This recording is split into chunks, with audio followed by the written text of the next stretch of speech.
مصنوعی دانت لگے ہوں تو وضو کا حکم۔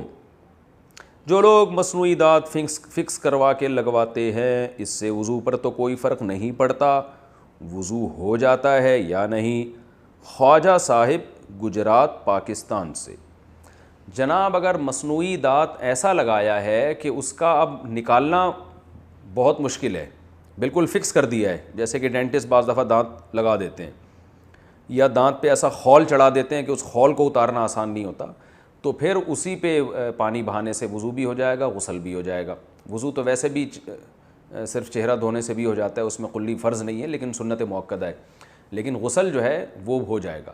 لیکن وہ دانت اگر ایسا ہے کہ آسانی سے آپ جب چاہیں ہٹا لیں، جب چاہیں نکال لیں، جیسے میں ایک وہ اکثر چٹکلا سناتا ہوں نا کہ ایک گلوکار بوڑھا ہو گیا بیچارہ، جب وہ گانا گاتا تھا تو اس کی بتی سی گر جاتی تھی، پھر بیچارہ اٹھا کے لگاتا، پھر وہ گانا گاتا، تو پھر جب گانے لگتا زور لگاتا تو بتی سی گر جاتی۔ تو ایک بچہ بیٹھا ہوا تھا، اس نے کہا انکل آپ گانا گائیں، بار بار کیسٹ کیوں تبدیل کر رہے ہیں آپ؟ تو دانتوں کی کیفیت اگر یہ ہے کہ آرام سے وہ کیسٹ کی طرح نکل جاتے ہیں اور جب چاہیں لگا لیں، تو پھر ایسے دانت کو نکال کے قلی کرنا فرض ہے، اندر پانی پہنچانا واجب ہے۔ اگر نہیں کریں گے تو غسل نہیں ہوگا۔ لیکن اگر دانت کی کیفیت یہ ہے کہ وہ بالکل جام ہو گیا ہے اور اب اس کو نکالنا ممکن نہیں ہے، تو پھر اسی پہ پانی بہانے سے وضو ہو جائے گا۔ قیمتیں بڑھنے پر پرانے مال تجارت کی قیمت بڑھا دینا۔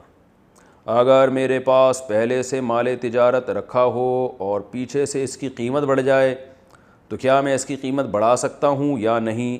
بلال صاحب، کراچی سے۔ دیکھیں جو چیز انسان کی ملکیت میں ہوتی ہے وہ جتنی چاہے قیمت پہ اسے بیچے، شریعت کی طرف سے کوئی پابندی نہیں ہے۔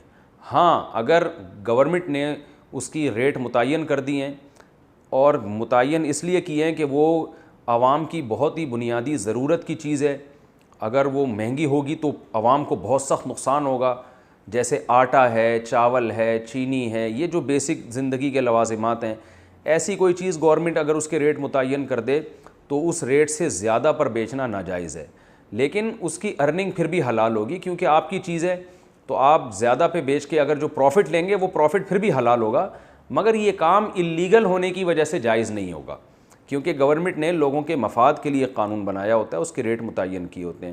اسی طرح بعض دفعہ یہ ہوتا ہے کہ ایک چیز ایسی لوگوں کی بنیادی ضرورت کی نہیں ہے، آپ کو اختیار ہے جتنی چاہے قیمت پہ اس کو آپ بیچیں، لیکن یہ ہوتا ہے کہ اس کے ریٹ مارکیٹ میں بڑھ گئے، آپ کے پاس ریٹ ابھی کم ہے، یعنی پرانے ریٹ پہ آپ نے خریدی ہے، تو پھر جائز تو ہے کہ آپ اس کو نئے ریٹ پہ مہنگا کر کے بیچ دیں، لیکن یہ غیر اخلاقی حرکت ہے، ہر جائز کام کرنے کا نہیں ہوتا۔ اس کی مثال ہے جیسے پیٹرول پمپ والے کرتے ہیں کہ بعض دفعہ اطلاعات آ رہی ہوتی ہیں کہ رات 12 بجے کے بعد پیٹرول پر لیٹر پہ 5 روپے بڑھ جائیں گے، تو پیٹرول پمپ والے کیا کرتے ہیں کہ وہ یا تو پیٹرول روک لیتے ہیں اور گاڑیاں بیچاری لائن لگی ہوئی ہے لوگوں کی اور ان کو پیٹرول نہیں دے رہے ہوتے، وہ کہتے ہیں 12 بجے کے بعد دیں گے، یا یہ کر رہے ہوتے ہیں کہ پہلے سے ہی 5 روپے ریٹ بڑھا دیتے ہیں حالانکہ ان کو سستے میں پیٹرول ملا ہوتا ہے۔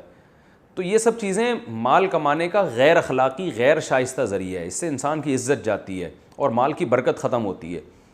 تو جائز ہے اپنا، آپ کا پیٹرول ہے، جس قیمت پہ چاہے بیچیں آپ، لیکن یہ کہ یہ غیر اخلاقی حرکتیں ہیں اور اس سے عوام کی نظر میں امیج بھی خراب ہوتا ہے اور اس سے تجارت میں برکت نہیں ہوتی۔ تو اس لیے مسلمان کو چاہیے کہ حلال بھی کمائیں اور غیر اخلاقی طریقہ کمانے کا نہ رکھے۔ جیسے آپ نے دیکھا ہوگا نا، بعض لوگ کسٹمر کے گھر تک پہنچ جاتے ہیں کہ بس یہ خرید لو ہم سے، تو اتنی لالچ بھی ٹھیک نہیں ہے، تو ہر جائز کام کرنے کا نہیں ہوتا۔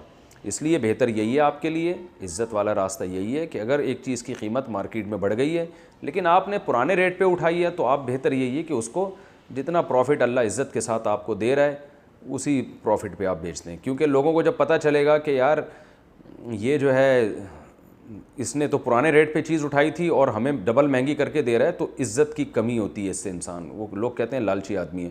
وہ الگ بات ہے لوگوں کو پتہ چلتا نہیں ہے، لیکن ہمیں تو کام وہ کرنا چاہیے نا کہ اگر بالفرض پتہ چل بھی جائے تو لوگوں کی نظر میں عزت خراب نہ ہو۔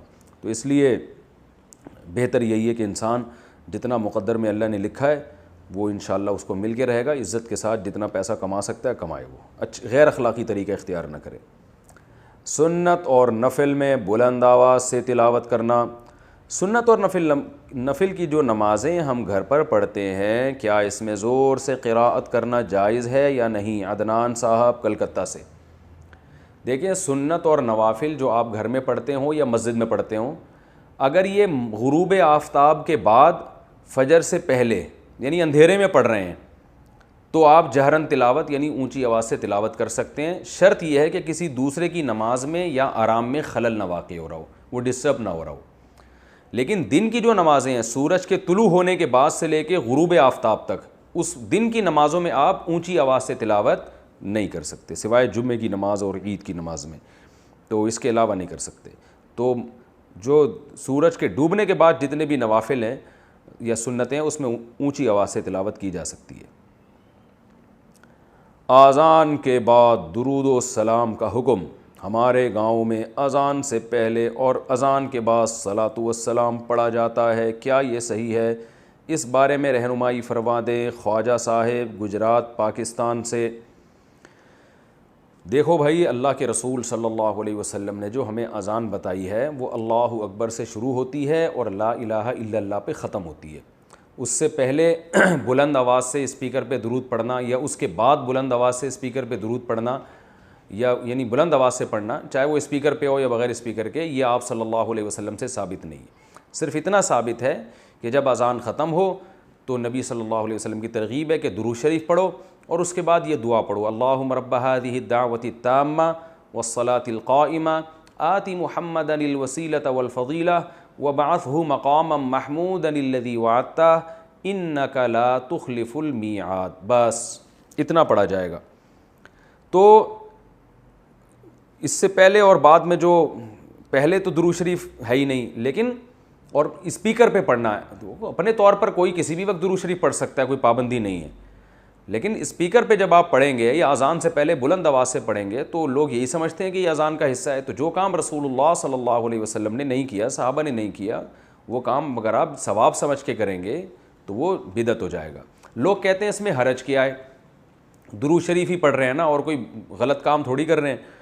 تو میں ان سے ایک سوال پوچھتا ہوں کہ اچھا ٹھیک ہے، جب اذان ختم ہوتی ہے لا الہ الا اللہ پہ تو آپ ساتھ میں محمد الرسول اللہ بھی لگا دیا کریں بلند آواز سے، یعنی مؤذن کو حکم دیں لا الہ الا اللہ محمد الرسول اللہ۔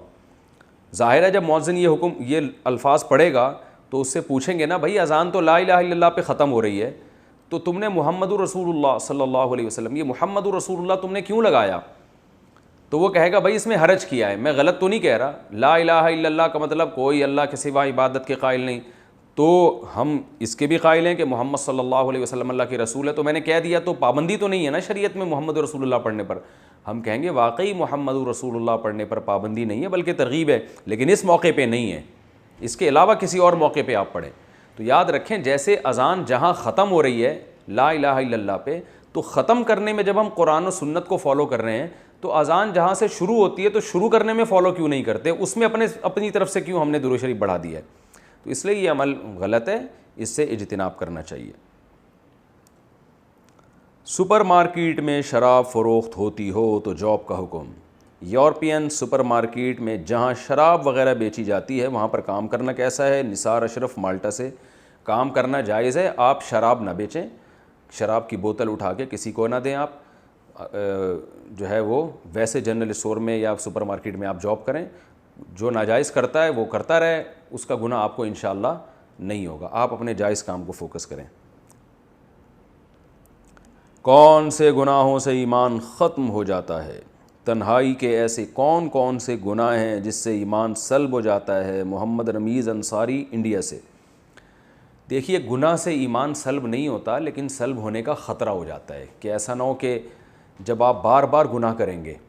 پہلی بات تو یہ یاد رکھیں، گناہ کو اگر جائز سمجھ کے کیا جائے جبکہ شریعت نے واضح طور پر بتایا کہ یہ غلط ہے، تو بھی انسان کافر ہو جاتا ہے، اس سے ایمان ختم ہو جاتا ہے۔ جیسے کوئی نماز چھوڑے، قضا کرے اور بولے کہ اسلام میں نماز قضا کرنا جائز ہے تو یہ کافر ہو جائے گا۔ کوئی شراب پیے اور کہے کہ اسلام میں شراب پینا جائز ہے تو کافر ہو جائے گا، کیونکہ یہ اجماعی مسائل ہیں۔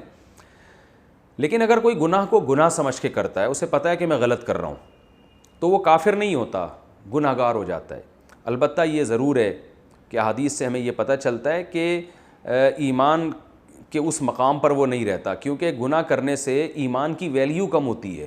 انسان جب بار بار اللہ کی نافرمانی کرتا ہے اور پھر شیطان اس کے دل میں کہتا ہے دیکھ اگر اللہ ہوتا تو تجھے اس گناہ پہ سزا دیتا، تجھے تو کوئی سزا نہیں مل رہی، تو آہستہ آہستہ آہستہ آہستہ انسان کا اسلام پر سے اعتماد ختم ہوتا ہے۔ حالانکہ اللہ جو مہلت دے رہا ہے یا تو اس لیے دے رہا ہے کہ اللہ کی رحمت ہے کہ تمہیں توبہ کی توفیق مل جائے، یا اس لیے دے رہا ہے کہ اللہ ڈھیل دے رہا ہے کہ آخرت میں اکٹھا پکڑوں گا میں، تو یا تو یہ ڈھیل کی وجہ سے مہلت مل رہی ہے یا اللہ کی رحمت کی وجہ سے۔ یہ اللہ کا قاعدہ ہے کہ بسا اوقات وہ فوراً نہیں پکڑتا گناہ پہ، مہلت دیتا ہے، لیکن شیطان وسوسے ڈالتا ہے، پھر گناہ آسان ہو جاتا ہے انسان کی نظروں میں، تو اس سے اسلام کی ویلیو ختم ہوتی ہے۔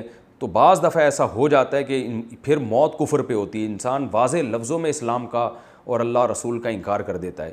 تو گناہ، کوئی بھی گناہ ایسا نہیں ہے جس سے ایمان ختم ہو جائے، لیکن ایمان کے خاتمے کی طرف لے کر ضرور جاتا ہے گناہ، اگر انسان اس سے توبہ نہ کرے۔ یعنی خطرہ اس بات کا ہوتا ہے کہ یہ آپ کو ایمان سے دور نہ کر دے کہیں، اور ایمان ختم نہ کر لے، چھین نہ لے۔ تو یہ ہر گناہ میں طاقت ہے، جو جتنا بڑا گناہ ہوگا اس میں یہ طاقت اتنی ہی زیادہ ہوگی۔